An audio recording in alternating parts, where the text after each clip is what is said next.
Hi, Book 2. Welcome to Jackie's Literary Corner. I am Jackie, and it's time for a bit of a recent reads video and a update on books that I have just bought on my recent purchases. So I finished 2 books as of last night. So that makes 3 so far this month, which makes me feel very proud.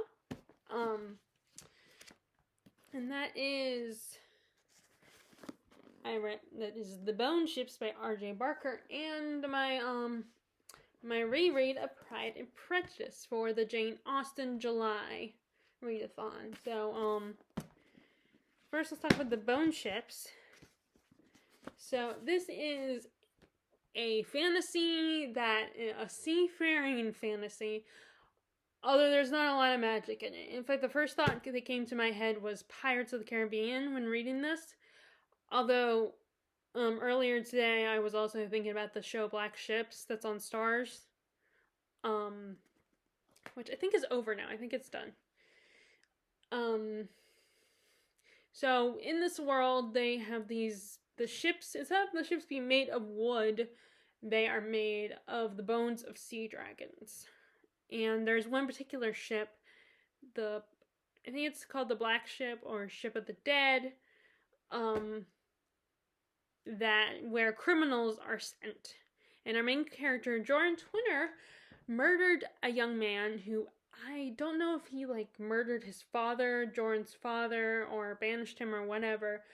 But and so the father of this young man that Jordan murdered sends him to one of these black ships to captain it, and he is terrible at it, does not want to be here, but is resigned to his fate. And then not too long after, this woman, Miaz, and I still don't know if I'm saying her name correctly, Miaz Gilburn, whose mother kind of runs one of the islands, has been sent because she had committed treason. And she has decided she is taking Jordan's place as captain and has demoted him to, or I should say shipwife, and has demoted him to being her deck keeper, which is like the second in command to the captain. And he is kind of resentful and bitter towards it, does not like her, but he has to acknowledge that she is really good at her job and knows that she needs to earn the respect of her crew. And then one day they arrive in their the island or whatever. Think of I guess I think of either Tortuga, or I don't remember the name of the place where the pirates went in Black Sails. I need to start watching that show again because I do have it on DVD. I got it at Walmart and I watched a couple episodes but I haven't picked it up since. But and she finds out from a sort of frenemy of hers, I don't remember his name, that a sea dragon has been spotted because they haven't seen sea dragons in years. So no new ships have been built. Everything has been recycled. And she sends them on, this guy sends them on wants to send them on this mission to track down and hunt this sea dragon before anyone else does. And he also wants her to transport this special cargo that he won't tell her what it is. And so wanting to find this sea dragon and also knowing she has no other option, they negotiate terms, and she gets a crew of her own, and a crew uses the crew from the original ship that she took over, and then some people that he has supplied, and they go hunting for the sea dragon. And over time, the two characters end up becoming friends and respecting each other. His crew respects him, but they are starting to respect him as well, and they basically have to find this sea dragon before anyone else does. So this was a really fun adventure. I had a great time with it. Like I said, it reminded me of Pirates of the Caribbean a lot, or Black Sails. And it was just really fun, thrilling. The R.J. Barker creates this amazing seafaring atmosphere. You can smell the sea, the salty seas. You can taste it. You just feel the boat rocking, and as you read, and it was such a fun adventure. And our main character Darwin grows a lot. At first, he becomes very selfish and resentful. But then, as he gets to know Mia's and becomes kind of friends with her, he really grows as a character. And then you have Mia's, who comes off as very cold and hard-hearted, but you get to know her too, and she has these glimmers of kindness, where you can see that she cares and loves being the captain, and really cares about her crew and wants their respect, and is very passionate about what she does. And also, of course, the concept of the dragon bones, I think it's really cool to, instead of wood, they're what make up the ship. I enjoyed a lot of the other characters as well. I think this kind of book is perfect for the summer. I just feel like books about the ocean, books about pirates sailing the high seas, or even just sailors, is a really great summer read, because it's hot and you just want to jump in the water, whether it's a lake or a pool or a beach or the ocean. You just want to go sailing. And I think this book is perfect. It's the first book in a trilogy, and I can't wait for more. Oh, and also there were a lot of new vocabulary, and R.J. Barker does provide an appendix with definitions for all the words. Like I said, shipwife is basically master and commander. The deck keeper is the right-hand man to the shipwife. And there's all these terms of different, Now, I'm not one of those people that goes back every time I see a new term to look if there's like an index or whatever. But I was just enjoying the ride, and I kind of figured out over time which things probably were. But it was a little confusing. And then also, it took me a while to get into it. The author, R.J. Barker just kind of throws you into the story. Like, you start the story with someone being told that they are essentially being fired, and someone else is taking their place as captain. And, I was looking at the page to find the spelling of the names when I was writing my review on Goodreads, and I don't think you even get the names of the characters on the first page. So, like I said, it did take me some time to get into, but once I got into it, I had a lot of fun with it. I do get patient sometimes with the longer chapters, because it does have long chapters. But it's not like, as long as, it's only like maybe 10 pages at the most for each chapter, for some of the chapters. But I had a lot of fun with this. Okay, and then I also was reading, like I said, I was also reading Pride and Prejudice, and I probably don't need to say much, because most people know the story, unless you just have never read this story. I guess I'll talk about what this is about if any of you watching have never read any of Jane Austen's works, or have not read Pride and Prejudice and are curious. So this is one of her most famous and popular novels about this family called the Bennet family, and they have there are 5 daughters in the family. Jane, the oldest; Elizabeth, our main character, the second oldest; Mary, who's the middle child. And you have Lydia and Kitty, the youngest, the two younger children. And because, due to a stipulation, because they're women, they cannot inherit their father's money. It has to go to the next male relative. So you have this cousin, Mr. Collins, who is part of the clergy, who will soon be coming to visit them. And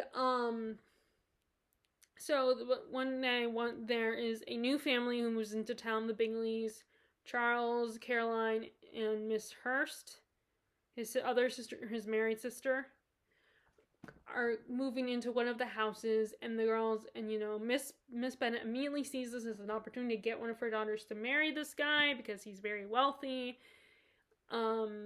And he comes along with his best pal, who's a little bit wealthier than him, Mr. Darcy, who's very reserved and cool and doesn't really... And when they have their first ball, he doesn't really interact with anybody. He doesn't want to dance with anybody. And, but immediately Bingley and Jane are immediately taken with each other. And Miss Bennet sees this, this guy can marry Jane. And they end up spending a lot of time together. But things come between them because his sister and Mr. Darcy don't really approve of the match because the Bennets aren't that wealthy of a family.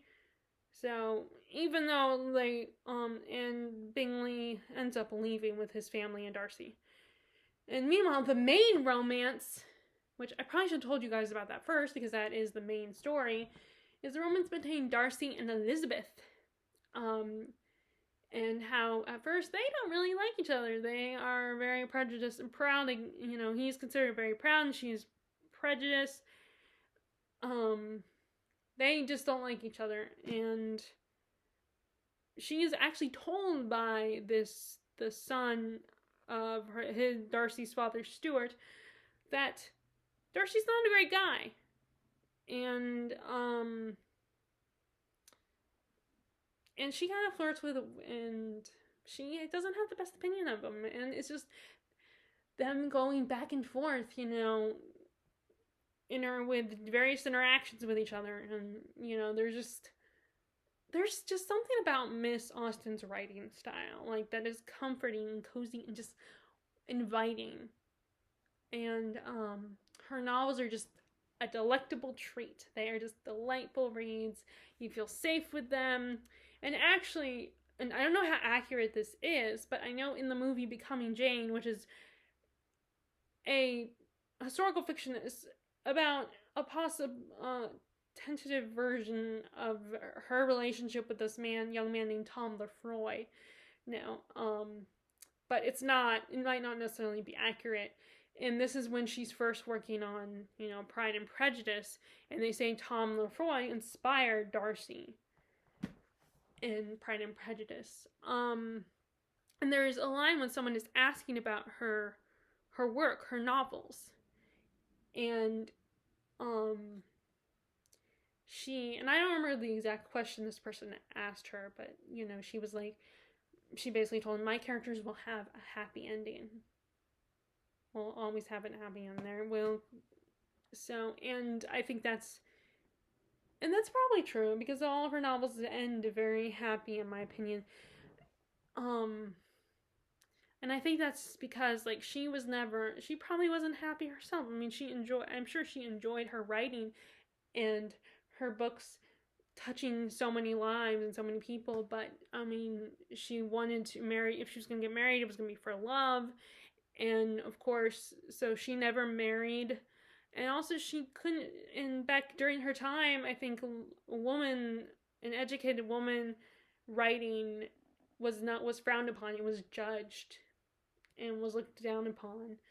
So I imagine she wasn't always happy. But yeah, I think she lives vicariously through her books. But anyway, let's focus on Pride and Prejudice. So the witty banter between Darcy and Elizabeth is just such a delight and so fun. This constant back and forth between them, and then the tension and the chemistry between them just makes you drool with anticipation. Especially the infamous scene when she calls him out.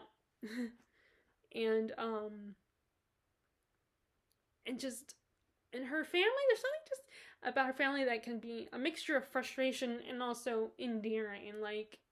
Although the current Pride and Prejudice retelling I'm reading makes me not like Miss Bennet as much, but she's someone you can definitely understand. As I said before, when I first started talking that I was reading this, I did feel like, thanks to Steve Donahue's discussion during his read-along a few years ago, I do understand Miss Bennet, but at the same time, you just want to shake her.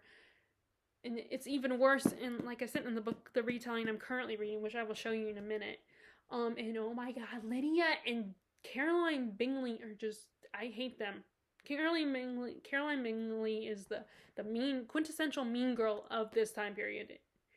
While Lydia is such a little spoiled little brat, and she doesn't think before she says anything. She's so mean-spirited, and she's another character that's worse in the is worse in the retelling that I'm currently reading. And of course you can blame her. I feel like her mom's influence is at fault. I think Miss Bennet is someone that is just doesn't value the right things, but of course also you can blame society for the way what she values and thinks is important in life for a young girl. So it's not entirely their fault. But she passes on, and she doesn't really think about what she says, and I think she passed on these traits to Lydia, her favorite. So just as Elizabeth is a lot like her father, but she's willing to be more sociable than her father, because, I mean, she has to be.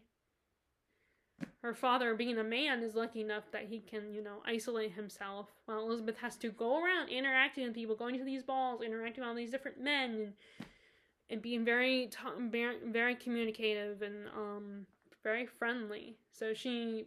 But I think if she had an opportunity, she would be like her father, would keep herself isolated and sit quietly. Though ironically, I think Mary is just as much like their father than he realizes, because Mary is very much ignored in this. And like I said, I had marked in this book, and last time I talked about this, I remember I did mark in this book some of the pages where some lines of Mary's, and I think I already read them to you guys in my other video where I talked about this book. And it's so funny with these editions when they have this painting on them that it never even suits the story. I mean, this, I guess it could kind of suit it, because this could be Elizabeth, this could be Jane, and this could be Jane, this could be Elizabeth, and maybe this could, I was gonna say Darcy, but actually it looks like he could be more like Mr. Collins. But it's just funny, and then I noticed that a lot of times, especially in mass market books, you see the same paintings on a lot of other books too. It's just that happened to me once. I don't remember, I think it was on a Jane Austen mass market. I wish I could remember. It's the editions are these little mass markets that are a white surrounding area, and then there's the painting in the middle. I cannot think of what they're called, but this had this one painting, and then I saw that same painting on another book, on probably I don't know, maybe a Jane Austen novel or something. And it's just, I thought that was really funny. And then I think there's also, when I used to have a copy of Ibsen, Heinrich Ibsen, which I still cannot remember if I put that in that donation pile or not. I have to look. But the Heinrich Ibsen, the cover on there, I've seen that used. The cover of my mass market of that one, it was a Bantam Classics edition. I've seen that paint on another book somewhere as well. I just think that's always just so funny that when you see they use these kinds of paintings on multiple books. But I don't think there's not too much any different than what any other person could say about this, especially because I've already read this book. And I thought actually, the reason why I think I had read this book one other time previously was because I read Pride and Prejudice and Zombies, which it takes this book, but adds a few extra scenes that have to do with zombies. There's zombie battles, and there's just characters are mentioned as zombie fighters and slayers or whatever, and but it takes all the basic story, what's in the exact words, but add some stuff to it, basically, cut and paste kind of thing. And not to belittle the author, I cannot remember his name at the moment. I think it's Seth Graham Greene who wrote that. Not to belittle him and say that, he just copied and pasted, because sometimes I feel like if you say that about a book, then it sounds negative. But I don't mean like that. I mean just he took the actual book and then added some stuff and maybe took some stuff and put it in there. So I kind of did read it previously before I read the original. After I read the original, But yeah, it's just always, this one is so fun. And although I think because I've been so oversaturated with this story, I feel like it's not my favorite. I still love it, and I love the Darcy and Elizabeth relationship, and the romance between them, but it's not my number one favorite. But it is on the top, it'll probably take like second place. But anyway, so and then, like I said, I'm also currently, the other book I kept hinting at was the other Bennett sister. I just started this. I think I might, we'll be visiting my sister soon at some point, so I might take this one with me, since it's one of the longer ones. Although I could potentially still get through quickly because the chapters are short. And this one actually looks at Mary Bennett, who, she's kind of the ignored one in the family. And I think she, next to Jane, is the one I relate to the most. She's very quiet, very shy, reserved, awkward. Now, I'm not as insecure about my looks as she is. I think because she's constantly told by her mother and her sister, or her younger sister, I should say, not Elizabeth and Jane, but her mom and younger sisters, that she is plain. She's not as pretty. In fact, so she is a reader, and she discovers when she's trying to read that she needs glasses. And her mom just freaks out because it's like, oh, glasses are seen as ugly. They'll make you look ugly, even uglier than you already are. I mean, her mom doesn't say that, but basically. And then when she does get them, first of all, she goes to Mr. Bennett to be like, oh my god, can you believe this? Mary needs glasses. We have to stop this. She will look unattractive with glasses. Of course, Mr. Bennett, was like, well, if Mary needs them and she wants to be able to read, who be for me to stop her from wearing them? And Elizabeth, of course, defends it too. And Miss Bennett just pitches a hissy fit. And of course, Lydia, being Lydia, is like, oh, I would rather be ugly than have to wear glasses. It's like, do you know what comes out of your mouth? You open your mouth, words are coming out. Like, she does not think before she speaks. She is so mean. She can never be, and even, I feel like she would be someone that would take a long time to mature if she ever did. And it's just the beginning is kind of sad because you just feel so bad for Mary. She is so ignored and, belittled by her mother. It's just, she's never seen as good enough for her family. Elizabeth and Jane don't belittle her, and they, but they kind of do their own thing and kind of forget about her because she's so quiet and non-assuming and just keeps to herself. So they don't put as much effort, which I think, it's human, they're human. You can't, but you still feel so bad for Mary. And I have to say, the little romance that she gets in the story, the guy that's introduced to, I'm guessing, is the love interest. It's just so cute. It's like a little nerd romance, and they're just, it kind of makes me think of Eloise and Theo and Bridgerton a little bit, just so cute, a little different class, because I don't think they would be the same class. I think he's the working class, and she's just a little bit above him, I think. But not exactly, rich. But I think she's still above him in status. I think. I don't know the whole status pyramid in England. But, it's just so cute. He's an he's an optometrist. I was going to say eye doctor, because he's to that, but actually the correct term is optometrist, I believe. And it's so cute. And, but it's just, but Miss Bennett it's like, so you would rather your daughter not be able to see and do what her favorite hobby is, what she's passionate about, all because you're afraid that she'll look ugly with glasses. Too bad they didn't have contacts back then, because it would be a lot easier, and at least it would be a nice compromise. Although I hear contacts are trifle hard to put in. But, and like, and of course, Lydia does that thing that just makes me laugh and also annoys me at the same time, where you ask, what can you learn from books? What's the point? And I am amused by it, but I'm also annoyed by it whenever people ask that kind of question. When people are just like, oh, what information can you get from books? And of course, and I just want to smack her and be like, you can get a lot of information. You could be more than just your pretty face. But of course, considering the society, men didn't care if women were smart.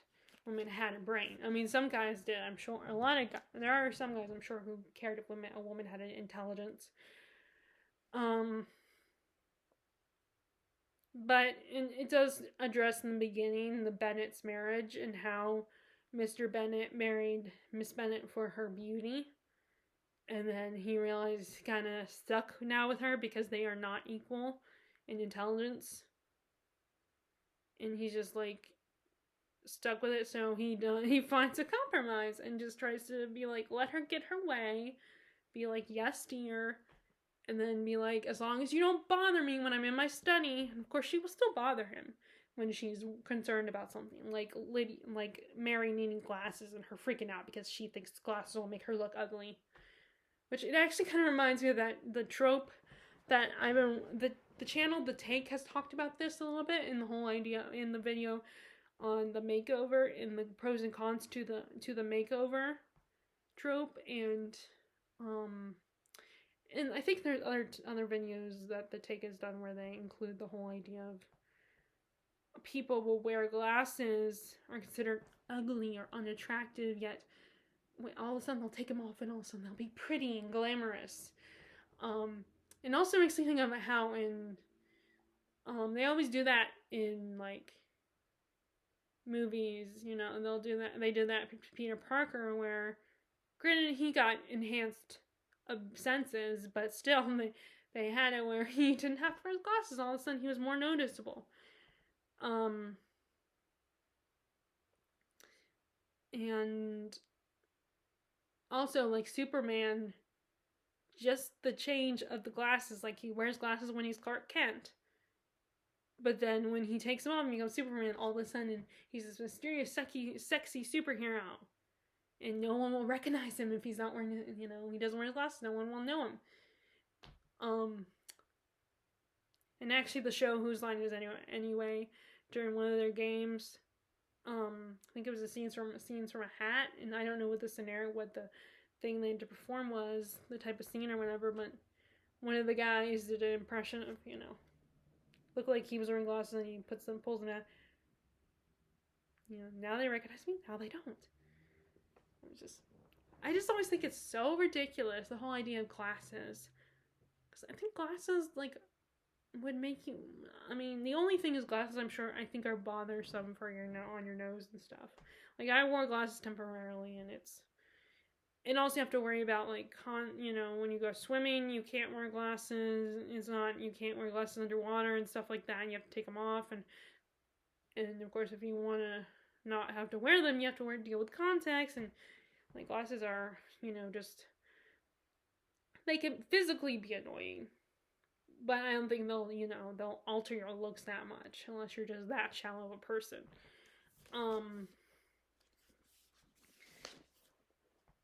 But anyway, Mary is a girl after my own heart. I so can relate to her. Probably can relate to her. Like I said, I can relate to her more than Elizabeth, in all honesty.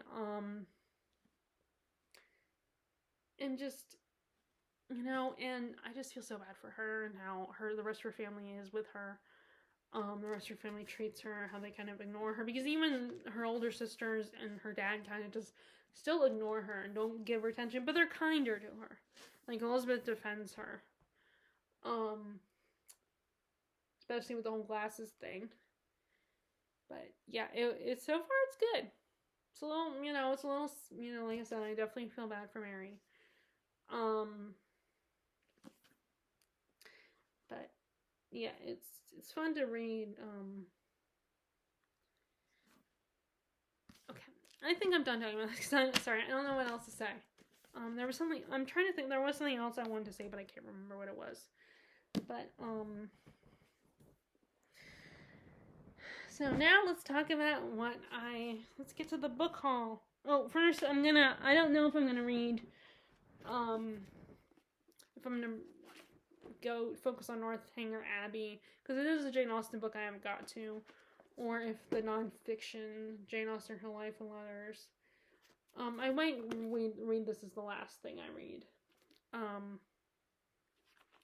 like towards the end of the month, and just focus on Northanger Abbey, because I haven't read it yet. And then, of course, I'm going to be reading this, which is not Jane Austen July related, but this one, possibly Priory of the Orange Tree, I might start reading that. Like, I'm trying to, go through all my fantasy books that I bought the last couple of years that have kind of been sitting there and haven't been read yet. Like, at the beginning, the first book I finished this month was Peace and Turmoil by Elliot Brooks. So I was able to get that one read. I really liked that one, and now I think I want to get to this one, but then I also keep thinking about Priory of the Orange Tree. So,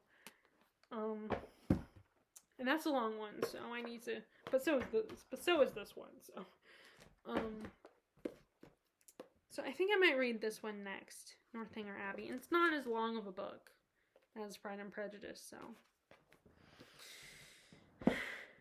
okay, let's talk about. Okay, I'll come to that part last. So, I don't know if I've talked about this one yet, but I got, actually I think I did, because I was trying to think of the other book. I have been looking for another book by this author, or, it wasn't by this author, I don't know, Invisible Man, that's what it was called, and now I remember after months, because I was looking for The Invisible Man to read, but I couldn't, I thought my sister had it, but I didn't see it on the shelf, so I just took this one instead. Native Son by Richard Wright. So I think I already showed this to you guys. I like this cover. I've always been a fan of the color purple, and not the book. I have not read the book yet, but I'm gonna get around to it at some point. But the actual color, I like purple. And I kind of like these editions. This is actually the same kind of edition that what is it? Not Time of Cholera, but the one I didn't read that one, but the one I actually attempted to read. I cannot believe I can't think of it. It's probably somewhere around, I don't know, whichever, what is it? It won't, either will pop, the title will pop into my head before I finish the video, or I won't remember it until the end, but, I think whatever that book is in this one is the same edition. What is it? Is it Modern Library? Oh, this was $12, but in Dana it was $17.50 in Canada.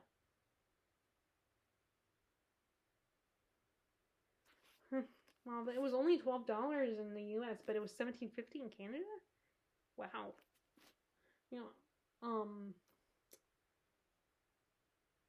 Perennial classics. I like these Harper Perennial Classics. I really like these editions. Yeah, I did. There was one booktuber I watched. I have not watched that I used to watch. That had video that would talk about how Canadian prices are really a lot, and I bet they're even worse now. Well, although maybe not, because they have a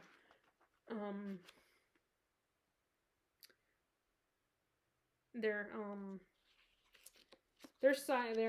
government is very different from ours, but anyway, so I think I already showed this one to you guys, so, and I think I already showed you guys these two.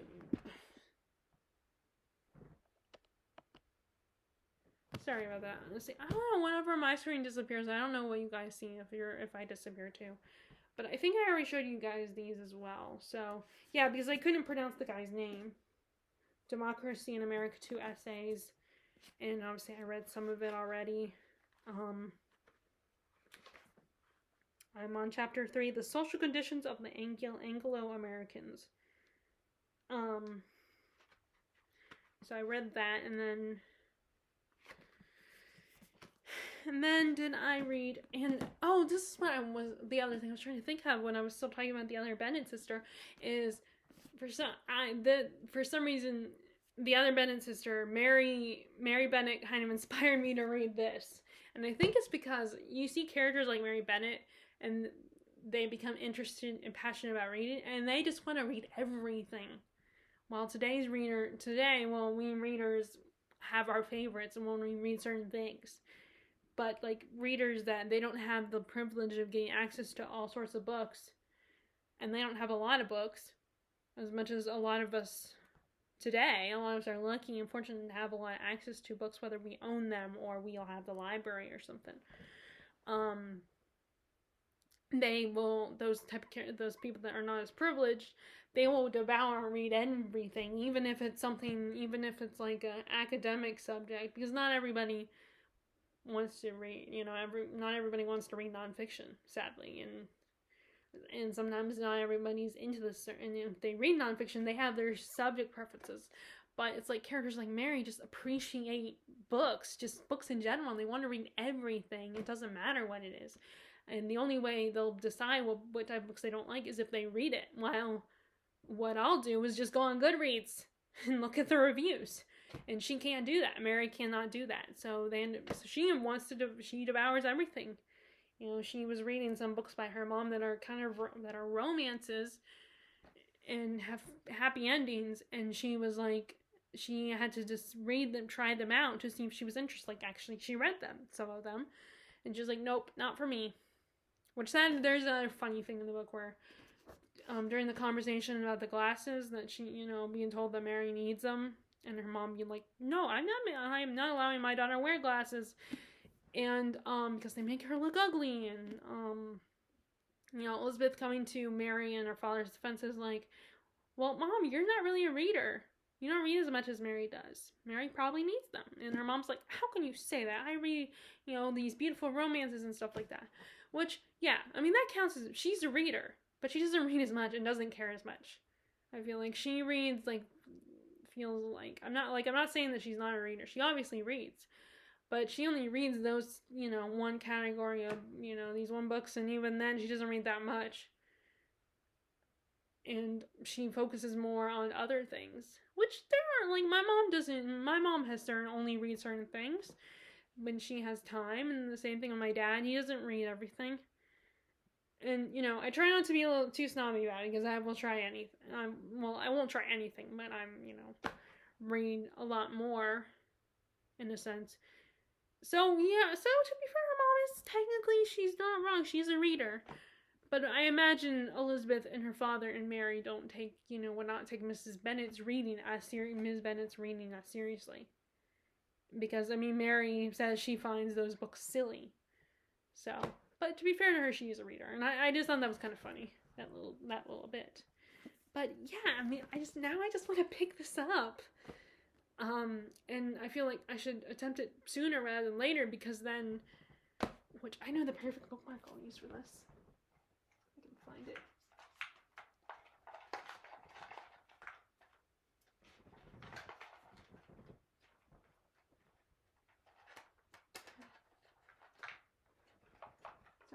Sorry, I'm trying to find, I have a particular bookmark that would be funny enough to use for this. It shouldn't be that hard to, here it is. So if you have little kids in your life, I am sure you know what this is, or, although show has been around since I was a kid. Not that I watched it, but I remember someone mentioning that they used to watch it, and I'd say it's perfect because actually about these two brothers discovering all these different animals. So yeah, it'd be perfect. It's silly, it's kind of funny and silly, doesn't exactly, but considering it kind of fits in its own modern, its own way. because it's about discovering animals and Darwin. So maybe I'll have to bring this so I can show my sister that I'm using the Wildcrafts bookmark. Yeah, last year my nephews had a Wildcrafts birthday party. They kind of a joint birthday party, and it was one of their favorite shows. I don't know if they watch anymore. They probably moved on, because I feel like that's how kids are. They move on. They get into something and discover something new, or just don't watch as much. But yeah, it'd be perfect. I'll have to keep that out. So yeah, so I think I already showed you guys this, but Origin of the Species by Darwin. So it's a bit of, I think this will surprise people if I was interested, that I'm interested in this, because it's not normally my kind of read, but I'm just starting to get into nonfiction. But and part of me wants to save some of my nonfiction for November, but part of me is like, if I don't start now, I'll never get around to reading these if I don't start it sooner rather than later. There's also another nonfiction book I want to get to, like, start this month, which is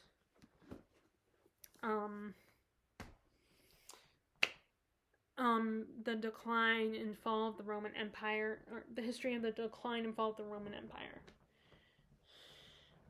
Okay, before I'm also reading this, Letters from John and Abigail Adams, of John and Abigail Adams. Figured July, because July 1776 was when we were free. The Constitution was created, and we became independent from England. Although that's a basic description of what happened, there is so much more to it, and we didn't exactly become free on the 4th. It took a long time. It took until the 4th for them to sign it. And even then, we still had to fight. And there was still a war going on, I think. The War of Independence.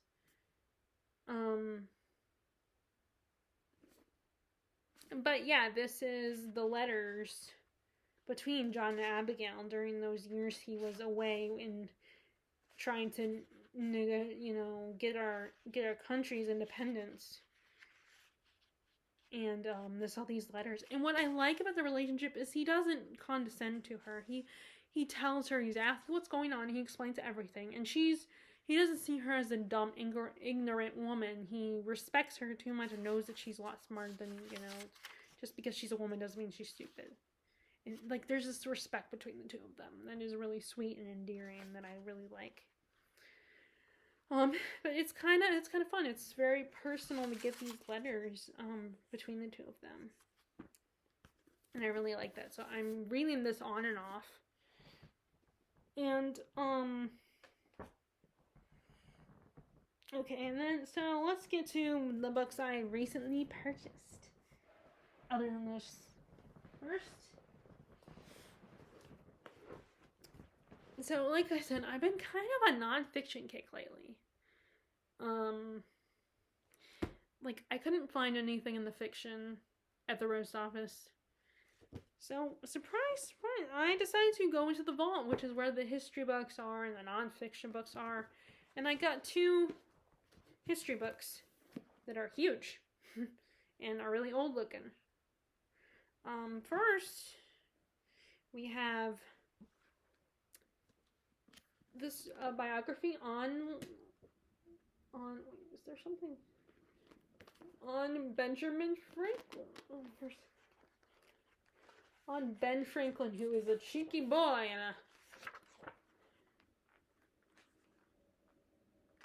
and just a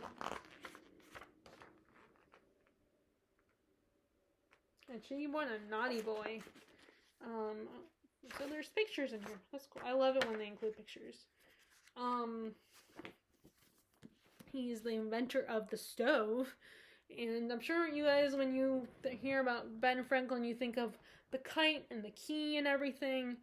But he's just like John Adams, he's like a fascinating fellow. There's going to be things about him that I probably don't like. He's kind of a ladies' man, a bit of a flirt. And when I watched, the John Adams miniseries starring Paul Giamatti as John Adams, there were a couple times where I felt bad for Adams and felt like Ben Franklin was not being nice to him, was kind of being an ass to him. But at the same time, I kind of understand why. I also understand why Ben Franklin felt like he was better at interacting with the French, because they go to see the French, and because he's a lot more charming. Okay, let's read the back. Benjamin Franklin is the founding father who winks at us, the one who seems made of flesh rather than marble.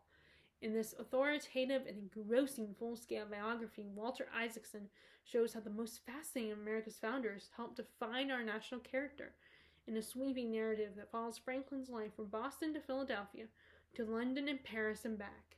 Isaacson chronicles the adventures of the spunky runaway apprentice who became, during his 84-year life, America's best writer, inventor, media baron, scientist, diplomat, and business strategist, as well as one of its most practical and ingenious political leaders. He explores the wit behind Poor Richard's Almanac and the wisdom behind the Declaration of Independence. Oh, Declaration of Independence, not Constitution. The new nation's alliance with France, the treaty that ended the Revolution, and the compromise that created a near perfect constitution. Above all, Isaacson shows how Franklin's unwavering faith and wisdom of the common citizen and his instinctive appreciation for the possibilities of democracy helped to forge an American national identity based on the virtues and values of its middle class. So yeah, I thought that would be kind of fun to check out. And I do need to try reading John Adams again. I think the problem is I borrowed my brother-in-law's book, and it was like, I knew I had to give it back to him at some point. And even though he's like, oh, it's okay, you can keep it. There were times where I was just not as interested in it. And then the other nonfiction book I got was Eamon Duffy's The Stripping of the Altars. The Traditional Religion in England in 1400 to 1580. Deeply imaginative, movingly written, and splendidly illustrated. And this is kind of about religion, and I'm going to just go ahead and read the back. This proudly influential book re-examines events leading up to the Reformation and enriches our understanding of the period it recreates by people's experience of the religion in the pre-Reformation church, showing that late medieval Catholicism was neither decadent nor decayed, but was strong and vigorous tradition, that the Reformation represented a violent rupture from a popular and theologically respectable religious system. For this edition, Duffy has written a substantial new introduction, including a discussion of the law arts and reflections on the recent developments in Reformation studies. Winner of Longman History Today Book of the Year Award.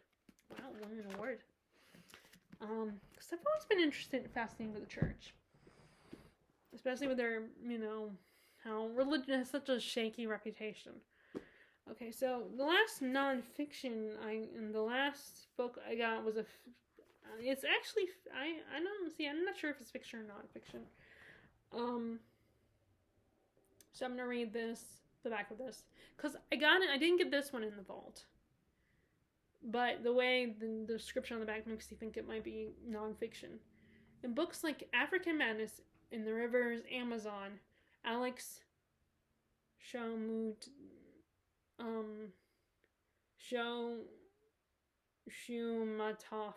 has taken readers to the most remote and fabled corners of Earth. Russian Blood, the title, Russian Blood. It's an Alex Shumatov. I don't know if I'm saying that correct. Forgive me. Russian Blood, however, journeys backward in the time to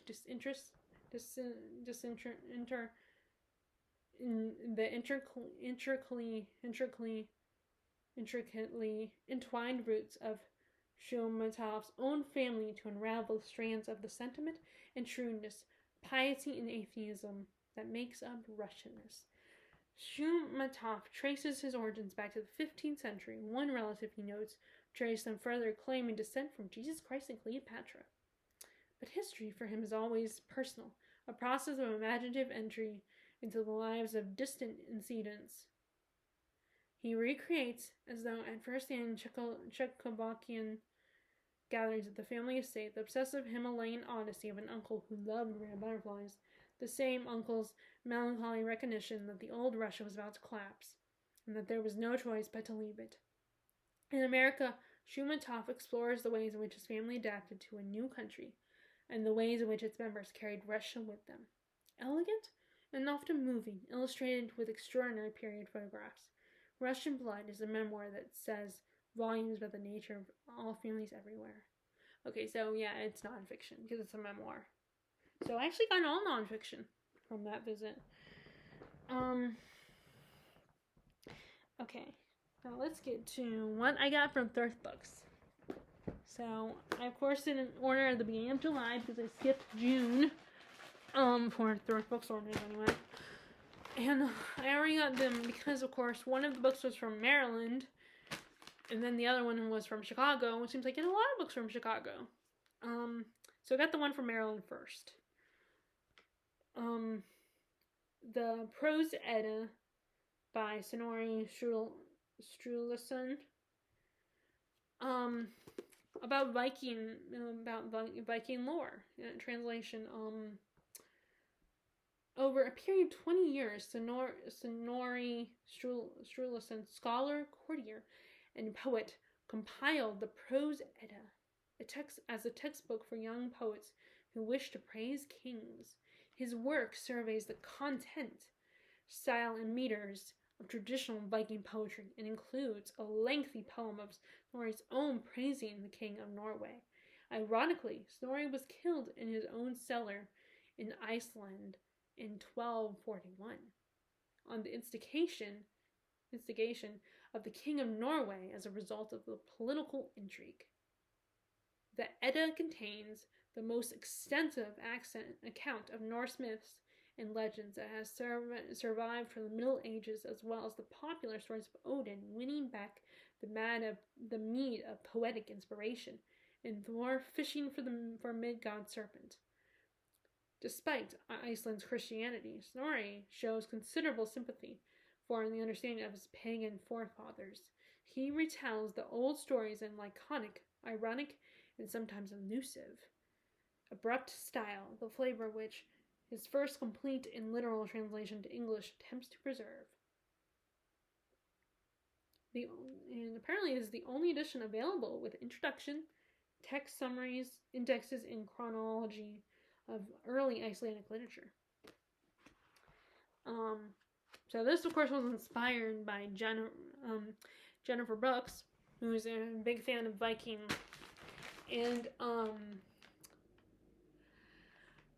so I wanted to get this and explore this, and I'm definitely getting more into epic poetry, and I do feel like I need to give Ingrabada, I don't know if I'm saying it right, she was the wife of Loki. There's a book on her that came out, I think it was either this year or last year, and I feel like I need to give that one another shot, because I feel like I just missed that one too quickly. Partly, and I gotta admit, it's partly because, first it was kind of slow, and, it was a library book, so I was like, for the library books, I want to read books that I can get through quickly, but still enjoy, not the long, dense ones that are more slow-moving and character-driven. Those ones, I feel like I should buy, so I can take my time, and there'll be no pressure knowing that I have to eventually return it. But also, I was kind of annoyed by Loki's characterization, which maybe he was like that. But I think I've been spoiled by the MCU's Loki with Tom Hiddleston playing the character. And I feel like he was like a child. He was like a teenage boy, and that was the vibe I got, and it bugged me. I wanted him to seem a little more intimidating than that. Not scary or anything, but just a little more mature and sexy. But yeah, I'm excited to check this out at some point. Oh, folded page. I hate it when that happens. See, I don't mind a little dog earring, but a big, huge fold like this, God, that bothers me. So I wanted to get this, and I did. I think this is going to be fun, and it makes me think of this Tolkien's The Legend of Sigurd in Gudrun. I don't know if I'm saying that right, but I think some of his mythology is based on Viking mythology or Norse mythology. But yeah, I'm excited to get to this. Okay, so the other books, the ones that came from Chicago, are these. Okay, so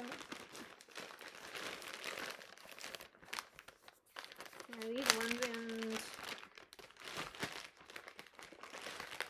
okay,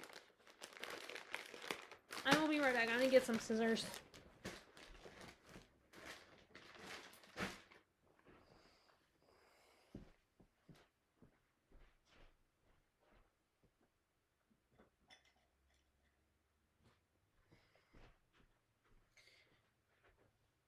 I don't know why I didn't think to grab these. I should have. But, oh. Let's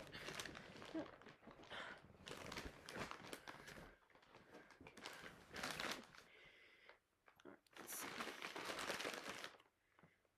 see if I can.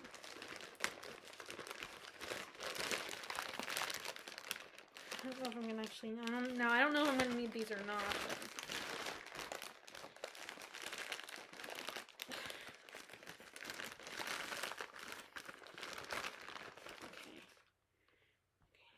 Time to cut.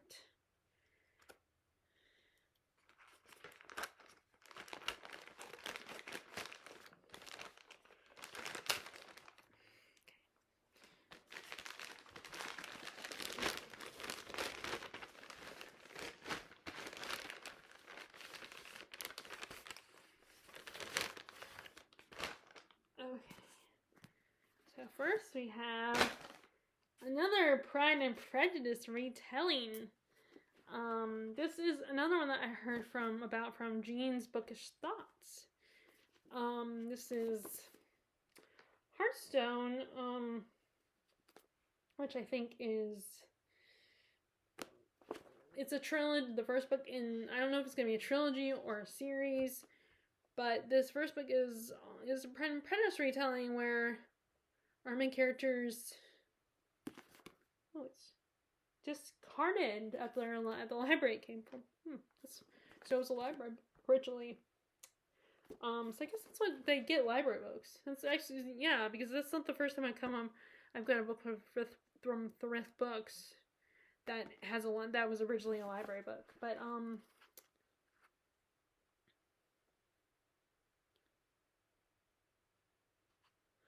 it kind of makes me think of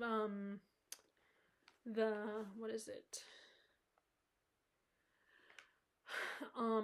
Tooth and Claw, which is also a Jean from Jean's Book of Thoughts recommendation, which I was just watching her video. Sorry,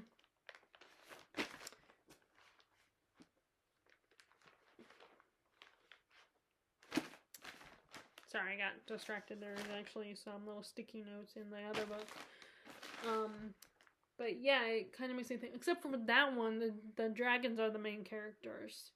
But it's kind of set in a Edwardian storyline, like the dragons are the characters. Which I was really charmed by that book. I definitely recommend that one as an Austen fan and as a fantasy fan. It's like I feel like, again, it reminds me of that, and also reminds you of Pride and Prejudice and Zombies. So I don't know. I want to check something because I feel like every Jane Austen, every Pride and Prejudice retelling. Oh nope, it doesn't. But a lot of Pride and Prejudice retellings they start their book with a sentence very similar to the opening line of the original Pride and Prejudice. Though it's the truth universally known, blah blah blah. I don't remember it. So I want to say it's a trilogy. That this is a trilogy. So, and I believe the third book just became available on Thrift Books. So, once I read this, I'll definitely order book 2, probably in August, possibly in August. And I feel like I'm gonna have to wait because my mom, as soon as I mentioned and let her know that I was gonna use my card and place an order, she was like, you can't wait, can you? And I was just like thinking, okay, I waited a whole month. So I'm gonna have to not order. I'm gonna have to try and resist ordering book within the first week, or start placing the first book's order, or like at least do it when she's not around and just text her. So I wanted to see and hear her reaction to that, because she's the most concerned with my spending habits and me spending money on books, because they can add up. So, but yeah, I am excited to read this. It's gonna be so much fun, especially, and I could technically read it this month, if I wanted to, because it is a retelling. But I'm currently reading, like I said, I'm reading The Other Bennett Sister, which is over there. So let me go ahead and read the little. Oh, well, they don't start the book with, inside the actual book, but there's the quote in the back references the original starting line of the original book. They say a rider in possession of good blade must say what of a monstrous sleigh, and Murraybourne Manor has plenty of monsters. Passionate, headstrong Eliza Bentane knows this all too well. She's already lost to one sister to invading griffins. Ooh. Wonder who that is. I hope it's not Mary, because after I read, now I'm kind of attached to Mary. But together invading griffins. So when the people of Murraybourne Manor scrape together the funds to hire a band of riders to hunt down the horde, Eliza is relieved that her sister will soon be avenged. Her relief is short-lived with the arrival of the haughty and handsome dragon rider Alistair Darrad. Eliza expects a battle. What she doesn't anticipate is a romantic clash of wills, putting words and wit against the pride of an ancient house. Nor does she anticipate the mystery that haunts them from Murraybourne Manor, with its roots running deep as the foundations of the kingdom itself, where something old and dreadful slumbers, something far sinister than griffins. It's a war Eliza is ill prepared to wage, and on a battlefield she's never known before, one spanning kingdoms, class lines, and the curious nature of her own heart. L. Catherine Wright infuses the elements of Jane Austen's beloved Pride and Prejudice with her own playful brand of magic, filled with wyverns, dragons, and the warriors who fight alongside them against the monsters that threaten the kingdom. Griffins, direwolves. Oh, it includes direwolves. Banshees and Lamias. Hearthstone is a modern epic fantasy that conjures a familiar yet wondrously unique new world. It's gonna be so fun. I'm almost tempted to bring it with me, because like I said, it is Jane Austen July, and this was inspired by Pride and Prejudice. I cannot wait to read that. There's one more. Let's look. Hearthstone by L. Catherine Wright. And I don't know what book 2 is called. I cannot remember. And then the last book I got was Wilkie Collins' The Moonstone. So, and this is the first time I actually got the book. And this is what I was looking at for a second. There were sticky notes in here, actually. But I opened it to the sticky notes, and there's no actual lines in here. Like, there's nothing that says anything on it. So I guess maybe the person just saved the page. But,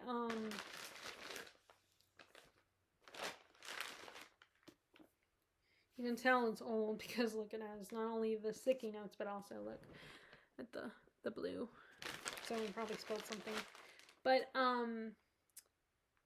so I have I have Armadale, which I was going to read that one because it's the least, it's not the one that is least known, but I have not had the opportunity to really sit down and read it. Like, by the time when I decide to pick it up and read it, it's not the best time to read it, so,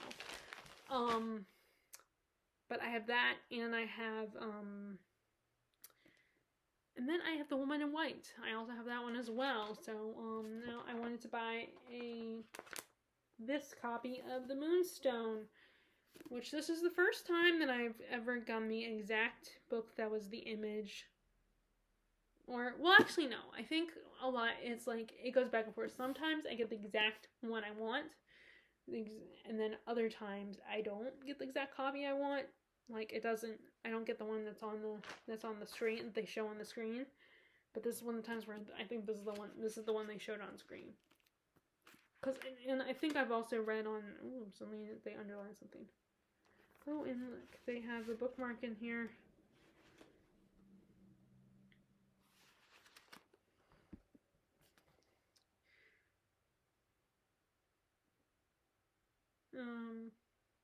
This box of Machi got some secret. It is so cool. We want to put more explanation mark if there is. Okay, I'm not gonna. So I don't know what this is. I'm probably just gonna throw it away though. But yeah, it's funny that this. Probably just gonna throw that away. But something that was underlined.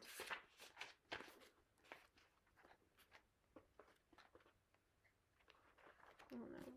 I don't have time to look for it, but so yeah.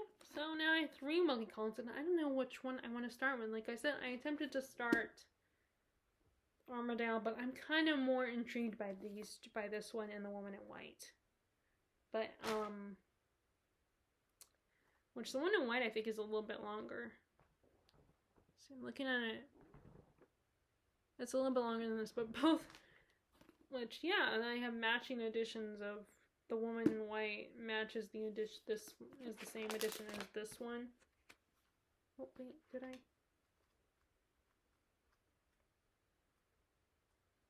Where is it? I'm trying to find that underlined thing. Of course, I'll come across it. Oh, here it is. Fear of danger is 10,000 times more terrifying than danger itself. When apparent to the eyes, we find the burden of anxiety greater by much than the evil which we are anxious about. Which I totally agree with that. Because I think that was my problem with theater and stuff. I let my own fears before I even performed get the best of me. And so I think that's true, that it's more... You see, I'm trying to find...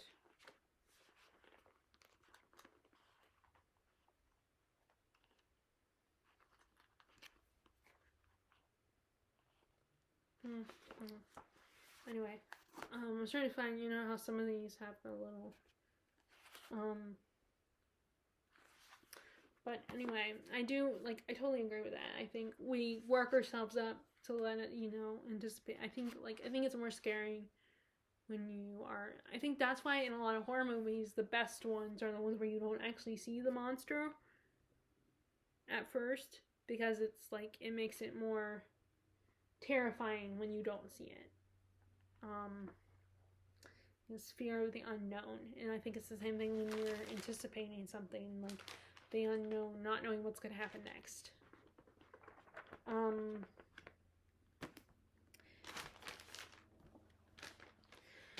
Okay, so that's what I got for you guys in this video. So let me see, gotta make sure I don't have anything. So if you guys are participating in Jane Austen July, again, feel free to share in the comments below. And if you guys are, and if you guys like this video, be sure to give it a thumbs up, click subscribe if you haven't already, click the bell notification below to see, if you want to, know when I'm posting videos. And I hope you are enjoying your day, and enjoying your reading. All right, bye.